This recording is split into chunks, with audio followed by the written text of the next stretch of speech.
Journey with us again as we explore the world around us. This time we visit the Vatican to discover one of its secrets.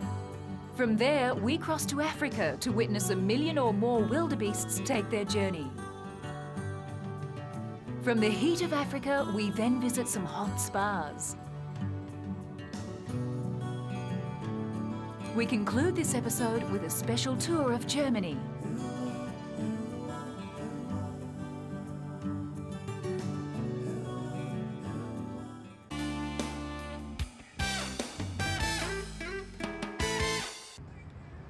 Romans lovingly call the ancient passageway that links the Vatican to the medieval fortress of Castel Sant'Angelo the Passetto, which means small corridor. But since its construction in 1277, this Vatican corridor has only been seen from the ground.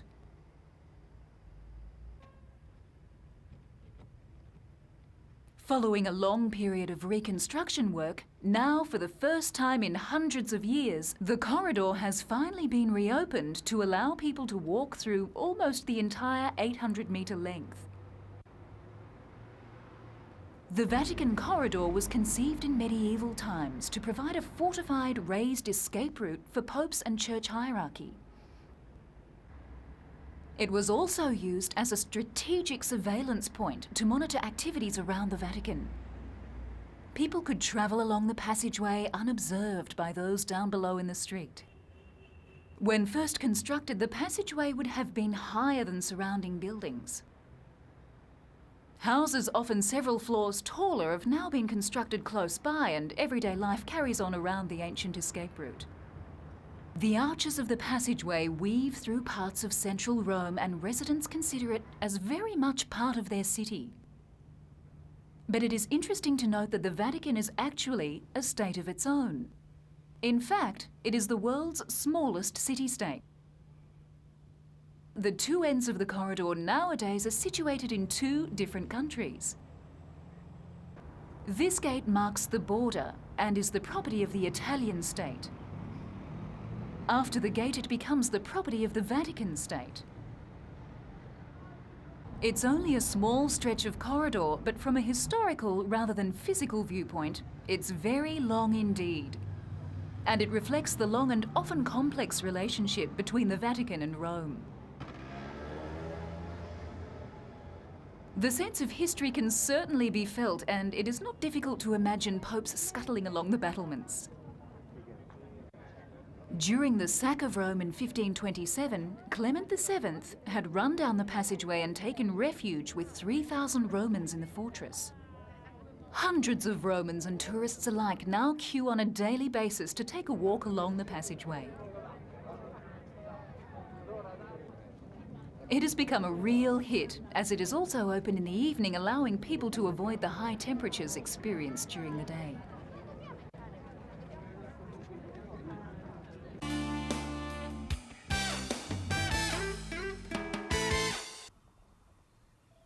This is another magnificent dawn in Kenya. The light is sweeping the seemingly endless plains of Kenya's Masai Mara district. Due to its natural beauty, the tree-dotted Mara is usually one of East Africa's most popular tourist destinations. But at this time of year, it's the spectacle of over 1.4 million wildebeest, accompanied by hundreds of thousands of zebras, that has brought tourists and wildlife enthusiasts flocking here.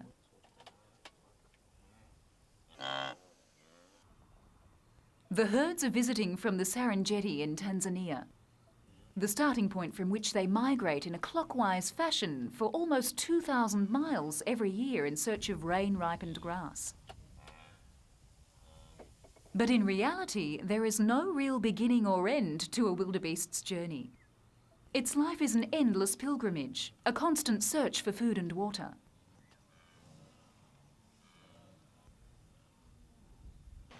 It's not an easy life, as many don't make it.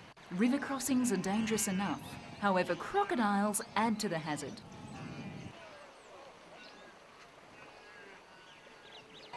Then there is the further dilemma of trying to outsmart the big cats that, like the tourists, like to follow the pilgrimage.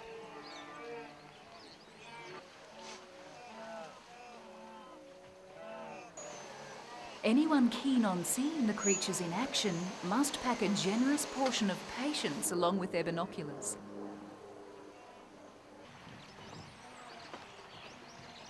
Kenya's wildlife reserves and beaches assist in the employment of 50,000 people and contribute a great deal to the entire economy.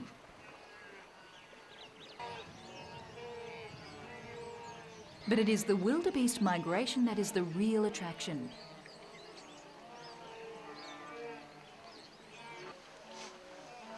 This is the time when tourists are most likely to see the largest amount of African species in one visit.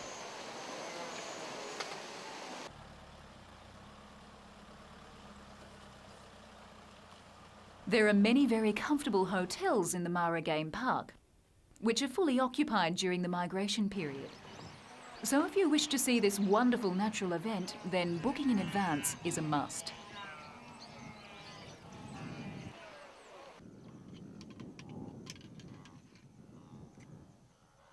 These plains are the home of the Maasai people of Kenya. They have shared the plains with all the animals for as long as time itself and led their cattle on the plains of the Mara for countless generations. Even centuries ago, the arrival of the wildebeest was good news. Over the years, many things have changed in the Mara and for the Maasai.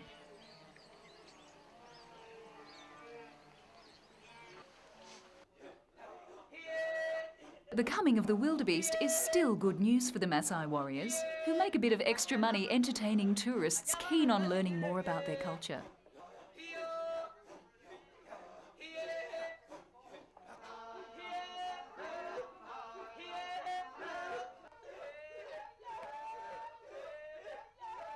So if you're keen to get off the beaten track and wish to see the real Africa, its wildlife and culture, then be sure to look into the wildebeest migration safari.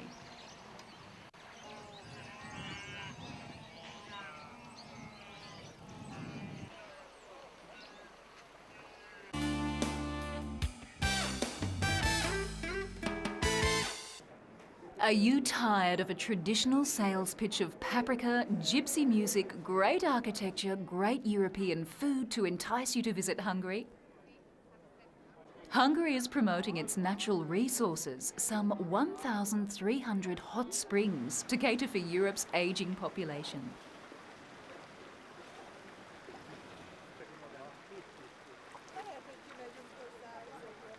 Every day, thousands of people enjoy thermal baths in Széchenyi Pool, Europe's largest health spa. Housed in a neo-Baroque building and looking more like a cathedral than a bathhouse, this bath, built almost 100 years ago, on one of several natural springs under the capital, now offers a variety of water therapies.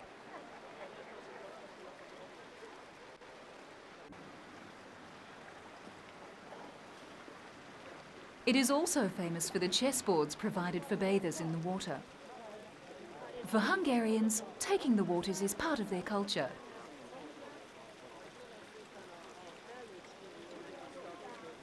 The country, sitting in the Carpathian Basin, is blessed with thermal springs which gush millions of litres of hot, mineral-rich waters from deep underground almost everywhere you go.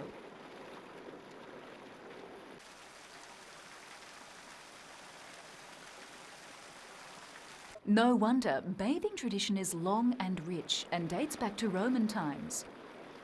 Roman soldiers with rheumatism were sent to Budapest for therapy. The water is rich in calcium, sulfur, chloride and a host of trace elements which, when absorbed by the body, help soothe and cure ailments from aching joints and bad backs to skin and muscle complaints and respiratory problems.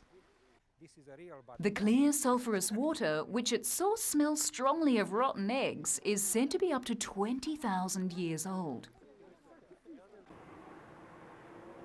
The small open-air facility is open 24 hours a day, all year round, and attracts hardy bathers at night time and in winter.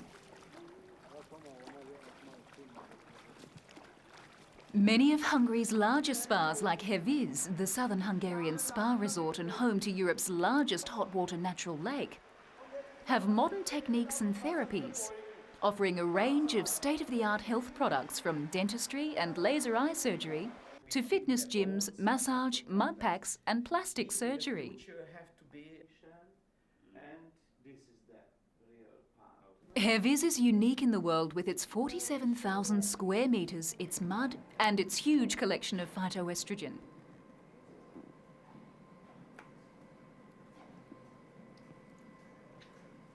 The visitors are mainly German and Austrian tourists who on average stay 2 or 3 weeks.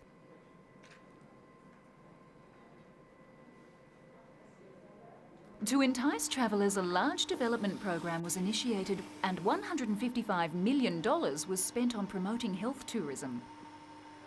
Another $450 million was spent to subsidise the country's 82 spas and 8 spa hotels in Hungary. A new $10 million thermal theme park opened in the eastern city of Debrecen earlier this year. Bathers can be seen chatting in hot tubs as plumes of steam rise into the crisp October evening air.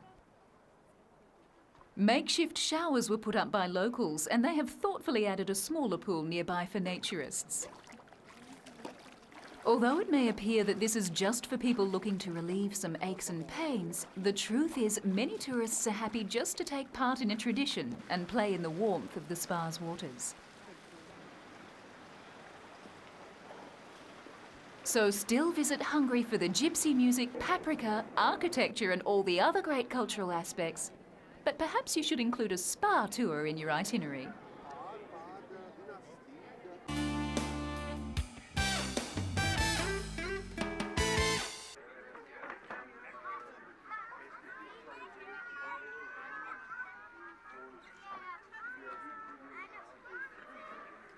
While in Germany, if there isn't already too much to see, be sure to take the children to the Munich Penguin Waddle. This didn't start by officials creating an entertainment agenda for tourists. It was all started by accident one day. The penguins escaped from their pen and simply went for a walk.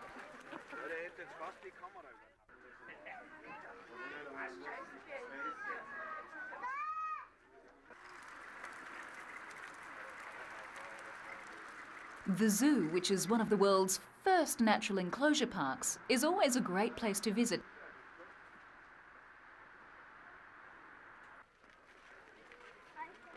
Many children get their first glimpse of the world's most majestic and rare wild animals at such venues.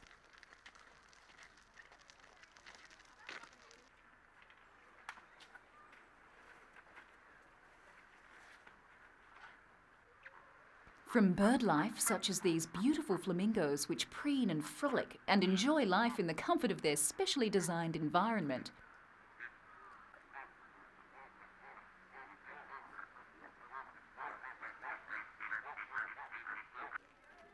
to everybody's favourite, the big cats.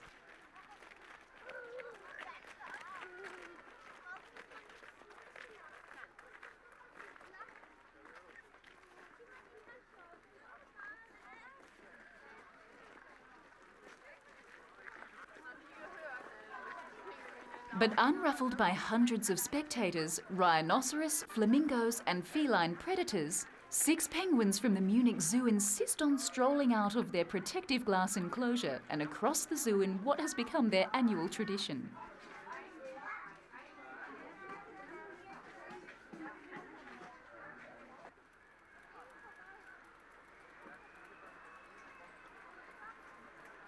The Munich Penguin Waddle has now been happening for 25 years.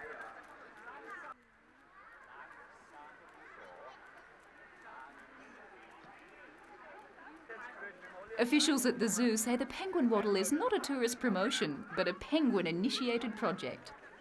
It's only secondary that the zoo visitors take the walk too. The 6 king penguins participating on this walk, which occurs in January of each year, calmly strolled through crowds and past dozens of curious children to reach their Everest, a modest pile of snow a few hundred metres outside of their cage.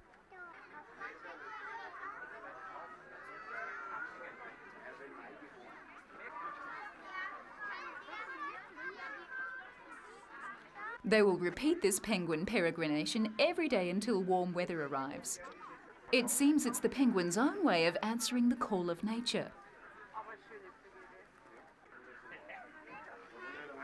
The penguin waddle is only conducted during the colder months, as it would be extremely uncomfortable or indeed dangerous for penguins to attempt their walk in summer.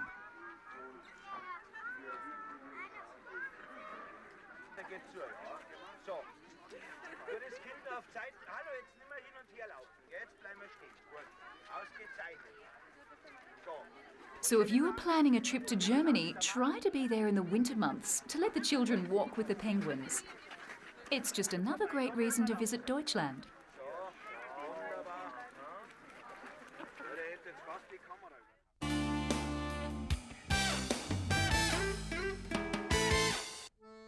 Travelling northward along the romantic roads, you pass small villages and towns. Ever wish you could travel back in time and explore a town untouched by modern events? Look no further than Rothenburg. Having prospered from trade during the 11th century, the town commissioned one of Germany's finest carvings, the altar of the 12 Apostles, housed in St. Jacob's Church.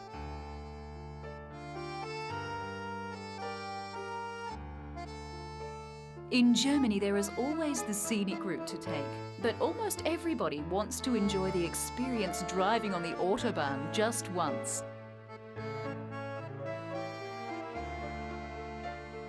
If this is your impression of a no-speed limit highway, you'll be relieved to know that German roads and drivers are among the world's best. Once you have reached your destination, you will see amusing signs on posts and storefronts which will guide you around town. The inspiration of many a romantic verse, Heidelberg, entices visitors from around the world. Nestled in the valley of the Neckar River, the 16th century hilltop castle dominates the landscape.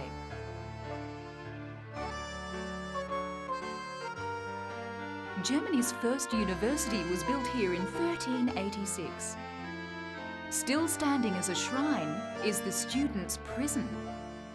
Playing practical jokes or exhibiting ungentlemanly behaviour could have earned students time here. Heidelberg's market squares and pedestrian zones make it a city like so many others in Germany that you will want to explore on foot. One of the most exciting times to visit Heidelberg is on the first Sunday in June and September for the spectacular fireworks display.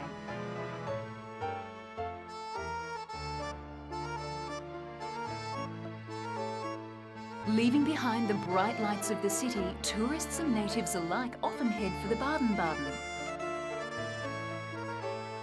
Well known as a playground for rich and famous, spa-goers are attracted to the town's casino, often considered as the most beautiful in the world.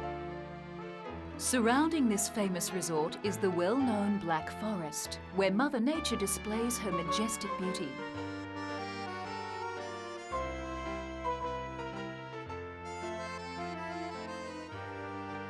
In less than a day by car from the Black Forest, you can have the wind at your back and a spectacular view of Hamburg's Ulster Lake at your command.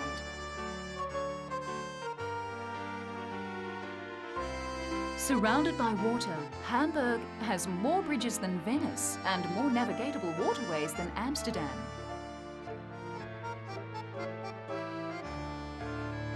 For hundreds of years, the city's government has protected the swans populating the lake. Hamburg once took this duty so seriously that anyone making fun of these graceful creatures could be fined or thrown in jail.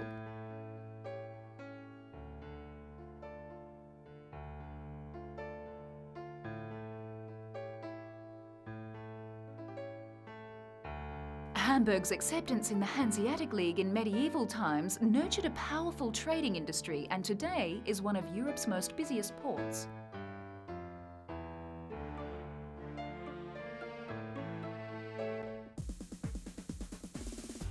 The Reeperbahn, or rope walk, was once famous for its finest ship riggings made here.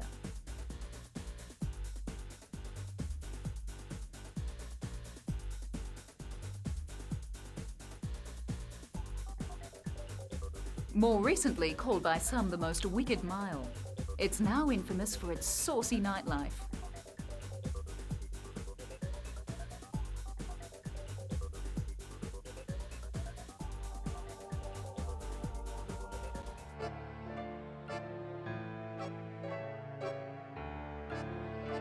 After a Saturday night on the town, many locals and visitors visit the fish market as early as 6 a.m. To the uninitiated, the marketplace is an assortment of sights and sounds.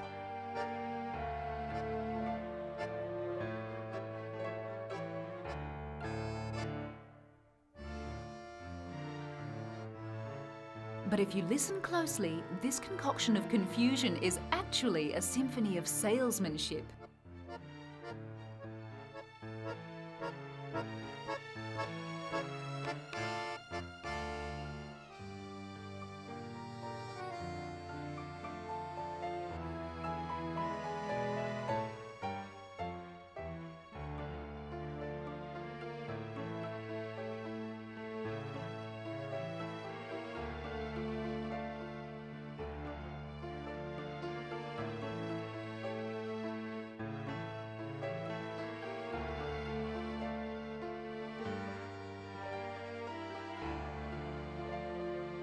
Throughout Germany, you will find the shopping outstanding. In Hamburg, it's spectacular.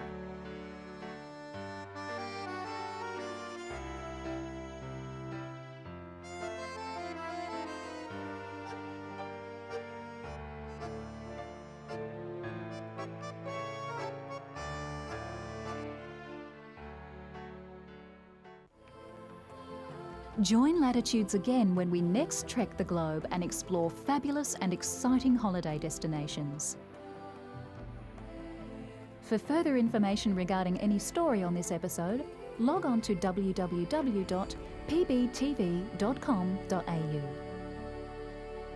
This program is proudly supported by Pater and Always Dive Australia.